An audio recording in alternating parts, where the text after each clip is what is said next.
ED ने रातों रात दिल्ली के मुख्यमंत्री अरविंद केजरीवाल को गिरफ्तार कर लिया और आज 1 महीने से ऊपर का वक्त बीत चुका है, लेकिन केजरीवाल को अब तक कोई राहत नहीं मिली है। अपनी गिरफ्तारी को चुनौती देने वाली केजरीवाल की याचिका पर सोमवार को सुप्रीम कोर्ट में सुनवाई हुई। इस दौरान कोर्ट ने दोनों पक्षों की सारी दलीलें सुनी। मंगलवार को भी सुनवाई जारी रहेगी।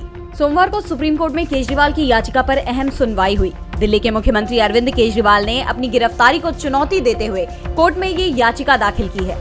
कोर्ट में केजरीवाल की तरफ से पैरवी कर रहे वकील अभिषेक मनु सिंघवी ने अपनी दलीलें दी कि हमने जमानत की याचिका नहीं लगाई, गिरफ्तारी को चुनौती दी क्योंकि हम इसे अवैध मानते हैं। गिरफ्तार करने का अधिकार होने का मतलब ये नहीं है कि गिरफ्तार कर ले। आरोप सिद्ध होना चाहिए, सिर्फ शक नहीं होना चाहिए।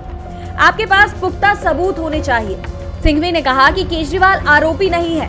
24 मार्च तक उन्होंने यही कहा था कि मैं ना तो आरोपी हूं और ना ही संदिग्ध। कुछ बयानों की अफवाह थी, जैसे राघव, शरत रेड्डी। इलेक्टोरल बॉन्ड का नाम सामने आया, पिता ने बीजेपी ज्वाइन कर ली। केजरीवाल की तरफ से दलील देते हुए सिंघवी ने कहा कि शरत रेड्डी ने अपने 9 बयानों में केजरीवाल का नाम नहीं लिया था। शरत रेड्डी ने उनका नाम 10 अप्रैल तक नहीं लिया था, लेकिन क्या ईडी ने उसके 10वें बयान पर भरोसा करने की वजह बताई? सिंघवी ने कहा कि वो कोई देशद्रोही नहीं है। आपने एक दोषी मुख्यमंत्री को इतने वक्त तक खुला क्यों घूमने दिया? कोर्ट ने ईडी के समन का जवाब न देने को लेकर सवाल पूछे तो सिंघवी ने जवाब देते हुए कहा कि ईडी के नोटिस का डिटेल में जवाब दिया गया। आज आप ये नहीं कह सकते कि आप आए नहीं इसलिए हमने गिरफ्तार कर लिया।